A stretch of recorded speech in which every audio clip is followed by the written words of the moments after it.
Well, welcome again, and thank you for being here as we celebrate tonight your support for things like the HAP program, the Higher Achievement Program, and all of our amazing students, faculty, and staff. We've had a very, very good start to the school year this year. There's an energy in the air. It's been fun, and I think a lot of it has to do with the fact that there's no Hurricane Harvey. But seriously, I mean, yes.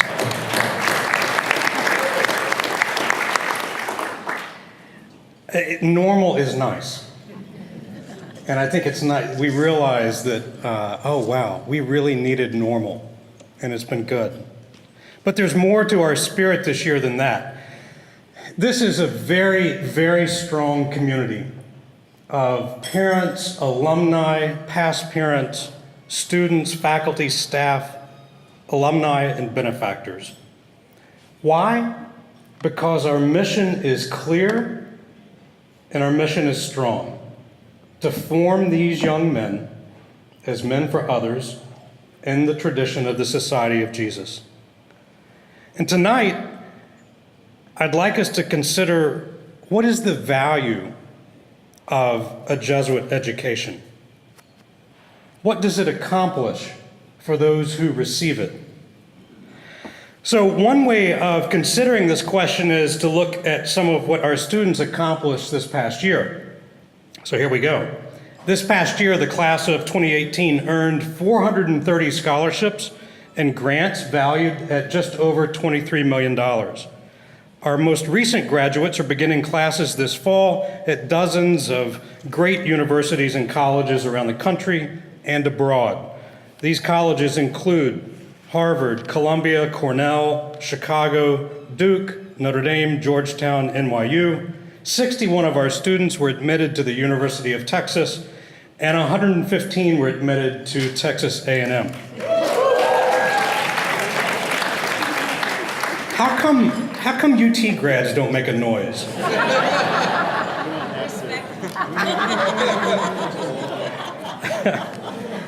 21 of our students from 2018 are continuing their Jesuit education at one of the 29 Jesuit colleges and universities in the country.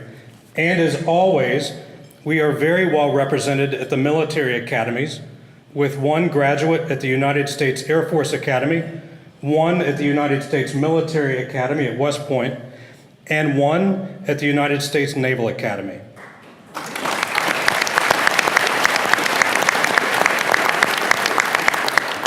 Last year, we administered 1,217 AP exams. Almost said 12,000. Twice as many as just 4 years ago, and 202 students were designated as AP scholars. That's a record for the school. And 9 of our current seniors have qualified as National Merit semifinalists.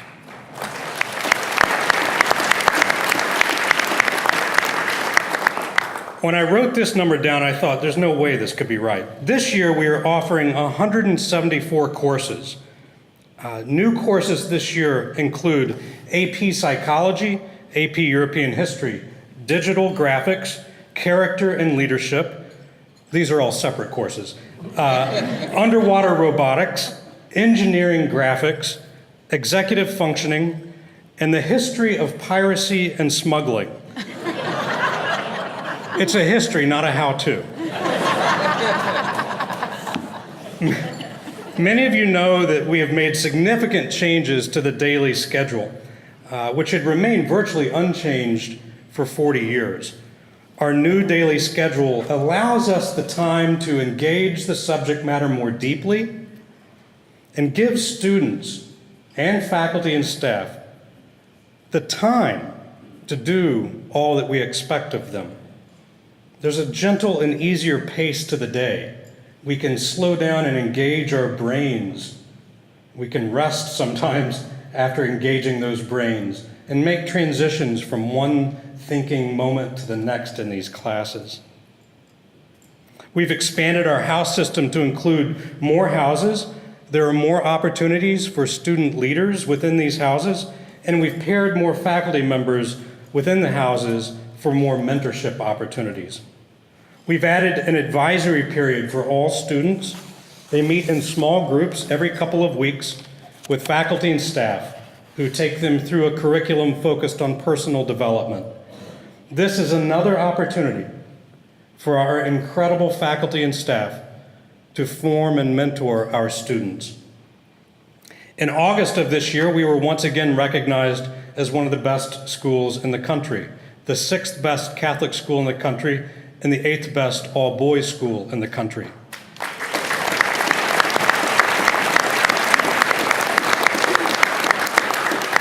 And I'm happy to report that we have a thriving culture of constant improvement, as evidenced by our instructional coaching program and our newly instituted professional learning communities within the faculty. We also have a brand new menu of retreats for our seniors this year after we moved Kairos from senior year to junior year. Seniors can select from a diverse experience of retreats, from a silent Ignatian retreat, a leadership retreat, and a wilderness retreat, which includes camping in Sam Houston State Park. Anyone want a chaperone? Many of our students, teams, and organizations enjoyed success this year in a wide range of extracurriculars. Our water polo and lacrosse teams both competed in the state tournament, and our rugby team won the state championship.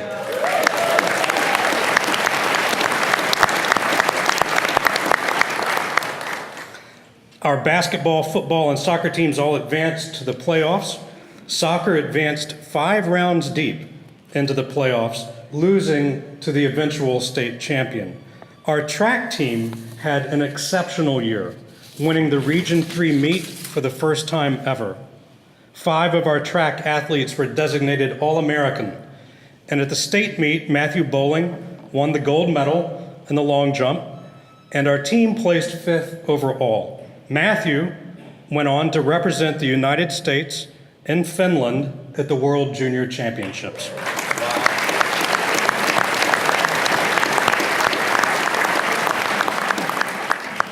But there's more. Our debate team and our band and orchestra had amazing results as well. 7 of our debaters qualified for the national championship held in Fort Lauderdale.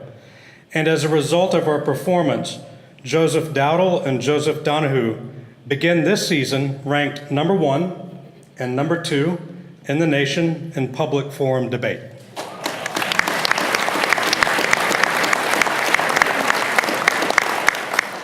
Nathaniel Fernandez's performance on the violin earned him a gold medal, making him the first student in the history of the school to earn the gold medal in state-level Division I competition on an instrument. Congratulations.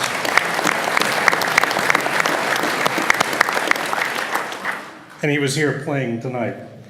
Our students have completed thousands of hours of service, from our own backyard all the way to Peru. Some worked in our own higher achievement program, helping the middle schoolers that you saw in the video just a few moments ago. For the 6th year, 8 faculty and staff participated in a pilgrimage to Spain, following in the footsteps of St. Ignatius.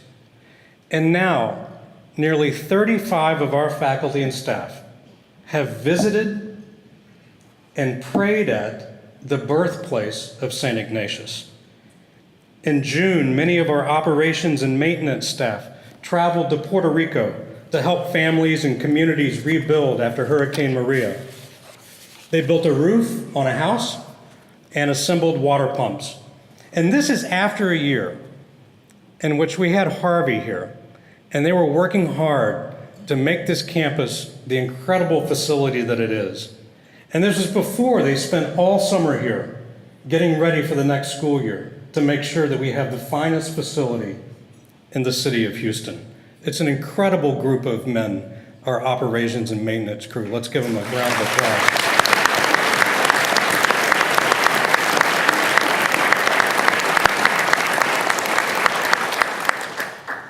It's also worth mentioning that 4 of our alumni who are now Jesuit priests, 2 of them, Michael Wagenka and David Paternostro, were ordained Jesuit priests just this past summer, and 2 others, John Nugent and Mark Fryer, who were ordained a few years ago, are now serving as principal and assistant principal at the same Cristo Rey Jesuit School in Denver.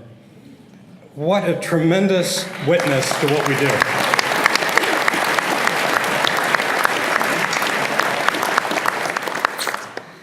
None of this could have been accomplished without our talented students. But students need mentors who are committed to their growth, their education, and their development. And so now I'd ask that our faculty and staff please stand so we can thank you.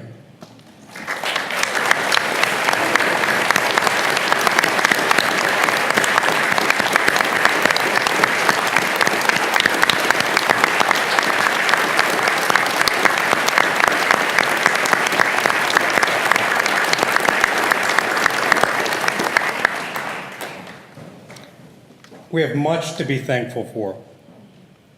Each of you here tonight has been so generous and supportive with your time and your financial support. Your efforts helped us raise 112% of our goal for the Strake Jesuit Annual Fund.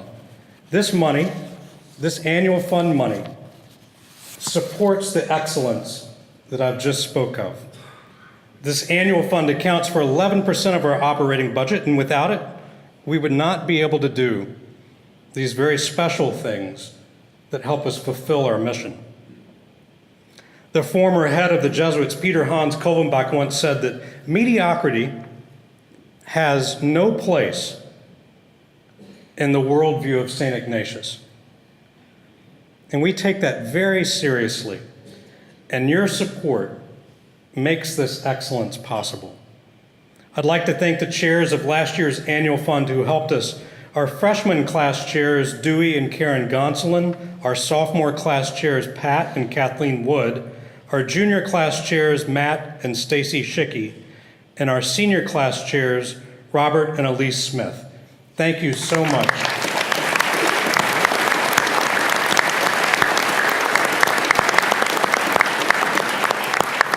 And our faculty and staff, that was co-chaired by Kelly Clemens and Chris Cole. Thank you, too.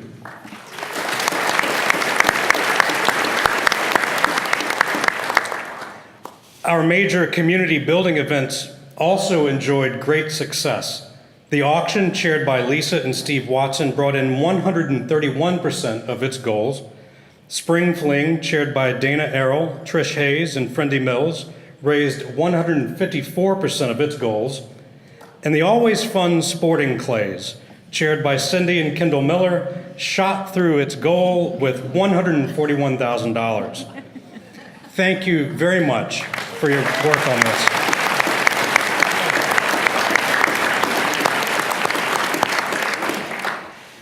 Much of what we have raised has helped us increase our funding for financial assistance. Our financial assistance budget has increased dramatically over the past few years. And for the first time ever this year, we have given away $2 million in financial assistance.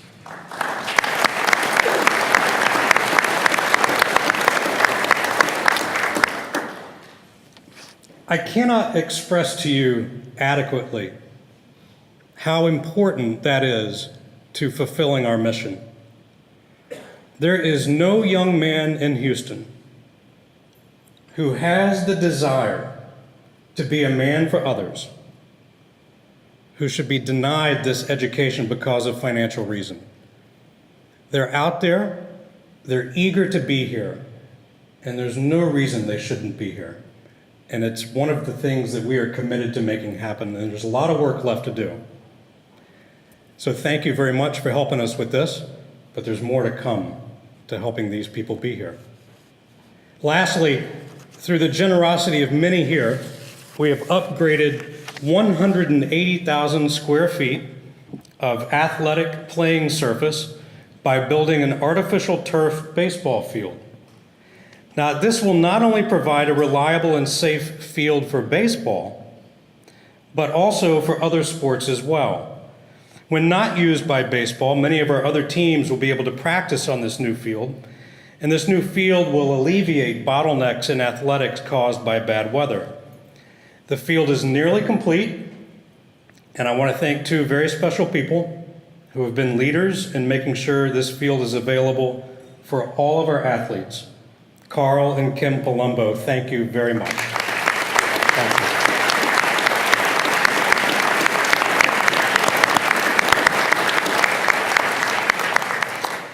So in closing, let me just speak briefly about our future.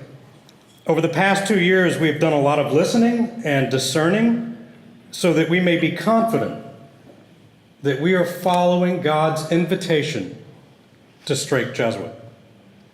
Good discernment takes time. And towards the end of the year, we identified last year 5 strategic areas of focus. The first is to strengthen and expand programs that will contribute to the formation and education of men for others. The second is to recruit, train, and support the best faculty and staff who are committed to Ignatian education. The third is to assure a qualified and successful student body from diverse backgrounds, inclusive of those with financial needs, where we can have significant impact. The fourth is to strengthen the financial foundation and governance of the school.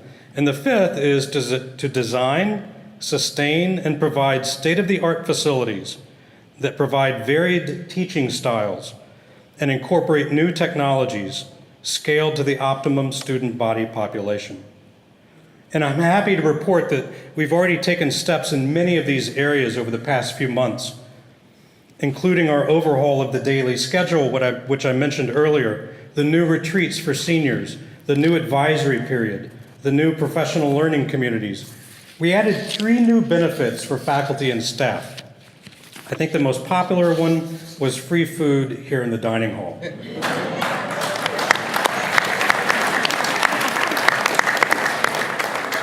We have paid off early a large portion of our debt and have transferred a significant amount of money to the Strake Jesuit Foundation, which goes to support financial assistance. Additionally, we are taking steps to create a strategic plan for alumni engagement so as to strengthen the bond between the school and our alums. With the assistance of a great team of architects from Jackson Ryan, we have nearly completed a campus master plan, which will ensure that we continue to have the best facility that will support our mission. The plan addresses needs throughout the campus, from improved and innovative classroom design and more space for students in the overfull Parsley Center. There are still many decisions to make with regard to this, but I'm looking forward to sharing more with you in the future about it. I'm proud of all of our accomplishments, and I look forward to more of them to come, but in none of this have I really addressed the question I began with. What is the value of a Jesuit education? The value of this education is not in buildings or in medals or rankings or in accolades. All those might be ways to measure the success of really any school, but not a Jesuit school. In considering this question, I think we attempt to measure the nearly immeasurable, and that is a life well lived in partnership with God. Through our formation, we hope to give our students the tools that will keep them close to God in all that they do. All of our excellence in this community is in service of this mission. Now, this doesn't mean that every graduate will be perfect. It doesn't even mean that every graduate will have an easy life or the perfect job. But through this relationship with God, he will be assured of God's eternal love. And through that confident assurance, he will bravely go forth and set the world on fire with the love of God. the love that is meant for each and every one of us. I'm very grateful that each of you is a part of this very special mission that we've been entrusted with. And I'm grateful for your presence here tonight. Thank you.